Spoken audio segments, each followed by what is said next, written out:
Did it go? Okay. So with that, welcome again. I'm going to turn this over to a couple of keynote speakers that are going to open the event for us.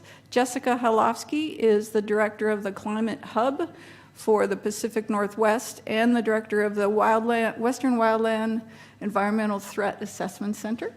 WETEC, I got it right? A mouthful. She's going to be joined by James Markweise, who is the director of, he has another mouthful of a title here. I want to make sure I get it right. He's a branch chief. He's a chief of the Ecological Effects Branch of the U.S. EPA. So help me welcome Jessica and Jim.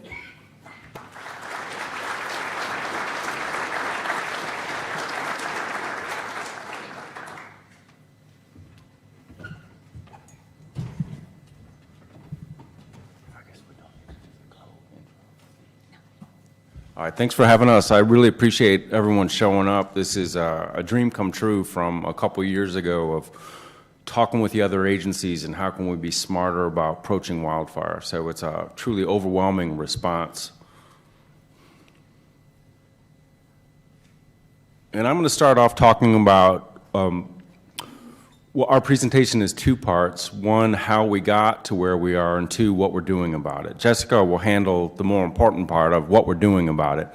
And if you have any questions about climate and forests, talk to Jessica about that too. She's got dozens of publications in this area, so I'm just happy to be up here and participating. What I'm showing here is a figure from colleagues in EPA, and that's presenting areas that are exceeding the amount of particulate matter on a daily basis. You can see it's centered in the West Coast and in the Southeast. In the West Coast, that's almost entirely from wildfire. In the Southeast, it's almost entirely from prescribed burns for agricultural reasons. So my agency is responsible for implementing the Clean Air Act. And we've made tremendous gains from the 70s till now. Well, up until recently, we've made tremendous gains. In the last few years, wildfires basically reversed the gains we've made from the Clean Air Act. And we just have a lot more particulate matter in the air now. This trend shows, and this trend stops at in 2019, but on the x-axis, we're looking at the prevalence of large wildfires in western states. On the y-axis is thousands of square miles. You can see this is a logarithmic curve. So in 2020, we're way past what we experienced up until then. In 2021, this is not even on the chart. That was 7 million burned acres, 11,000 square miles of burned area in western states. So this is not a really reassuring trend. And that's one of the reasons why we're all here today, while you're here today, I'm sure. What I want to show in this video, hopefully I can, is more locally, this is what we were experiencing in the Labor Day fires. So around September 7th and 8th, these fires either started or exploded in 2020. And this was, for a while, the worst air quality in the world. That really galvanized a lot of awareness about the importance of wildfire in this really wet forest that traditionally didn't burn. That's changing. What it helped do with our senior leadership in Oregon was to spur the impetus for approaching wildfire in a more systematic manner. What I have circled down here is the Interagency Monitoring and Research Group, and that's basically who we are. And so Kate Brown had the foresight to say, let's put resources on this. Jessica's going to talk about this in much more detail. But what I'm going to say is what we were doing locally at the Pacific Ecological Systems Division, which is just across the street from the university, is that we just started reaching out to colleagues, like who's doing what, in particular for my area in air quality. And so we talked to our colleagues in EPA Region 10 in Seattle. We're working with our colleagues in the Department of Environmental Quality and Oregon Health Authority here in Portland, and on down south. And so this insert is the wildfires from 2020. You can see it's basically from Portland to Eugene. And from Eugene on up, from the Oregon Institute of Technology with their smoke center to University of Oregon Smoke Center with some generous funding from Senators Wyden and Oregon leadership. We're working closely with the Forest Service, and we're really plugging in with the universities and all the interest groups, which affects us all. Fire doesn't respect any boundaries, certainly not institutional, so it's going to take all of us collectively to address this massively growing threat to our human health and well-being in the environment. And part of this leadership group that we've put together for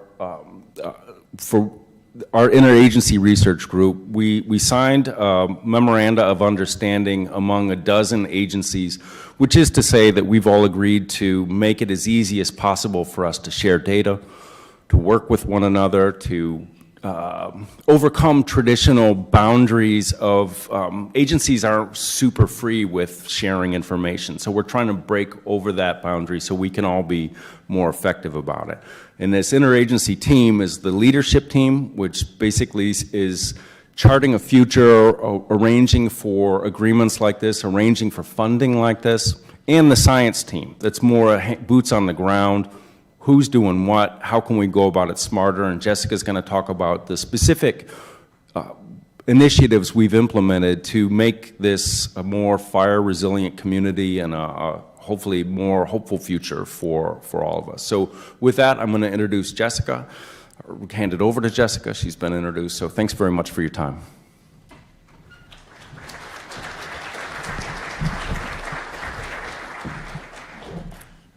Great. So I wanted to tell you more about the science team that was put together as a part of this, the Governor's Post-Fire Research and Monitoring Task Force. So the overall goal of this team was to promote collaboration. So it was facilitated by the Oregon Department of Forestry and the Forest Service Pacific Northwest Research Station. We had a really strong participation from a lot of different agencies, organizations, tribal nations. So we've been actually meeting monthly since the spring of 2021 to bi-monthly, having conversations about who's doing what and trying to just promote those connections and collaborations. But we did decide that to bring the collaboration up to the next level, we wanted a couple different products and this symposium to further promote collaboration. And so these are all of the agencies and organizations, or at least a sampling of them, that have been involved in this science team. And it quickly became apparent that we needed to know who was doing what where in terms of post-fire research and monitoring. So that brought us to the development of what we call a post-fire catalog. And so this is an interactive web map, and it documents different types of research and monitoring activities in the 2020 fires and then afterwards in Oregon. So it includes monitoring data in a lot of different areas: air, soil, water, biology, and says it gives information on where the scientific information is being collected, who is collecting it, what indicators are measured, and also where the information is going to be stored and potentially accessed. And so Sarah Wall, who has already been introduced, is leading the development of this catalog. She's going to have a demo out during the poster session. We have a lot of great information in here so far, but would love to get more projects in there. So get in touch with Sarah if you'd like to have your project added to the catalog. So we're also developing what we're calling a post-fire playbook. And the idea here is that if an event like this happens again, we want to have information compiled to help people more easily coordinate in the post-fire research and monitoring world. This playbook will include priorities, examples of research conducted by different entities and monitoring work, and document different resources and also points of contact so that you'll know who to get in touch with if you want to be in touch with a certain agency or entity after fire. So that is currently in development.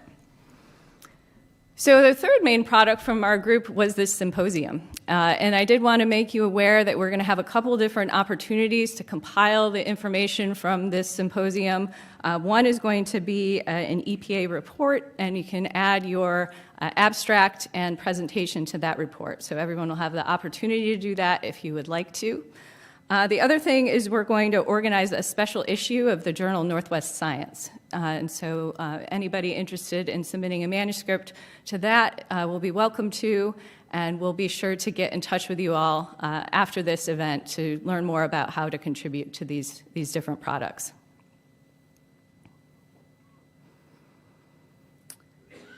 So I really, as Cheryl said, we're just overwhelmed with the response to this event. It's really great to have you all here and in person and in virtual land. And this symposium is really a great opportunity to think creatively about, what we do in this new era where we have more droughts, more large fire events. And research and monitoring are really critical to make sure that we can inform our management, provide those guiding principles and frameworks. We need to make sure we're investing resources effectively and protecting our communities. And this is a really diverse and large group in the room, and it shows the interest in this topic, also our capacity to respond to this issue. And so I really encourage you all to make new connections, meet some new people over the next few days, and really help to think about how to strategize to take bold action to really address the issues we face. So with that, we will get the talk started. And one more slide, actually. I wanted to thank all of the agencies, universities, groups who provided support for this event. You can see it's a long and diverse list. We did have an organizing committee for this symposium, so that included Erin Borisenko, Angie Elam, Sarah Wall, Cheryl Friesen, and who am I forgetting?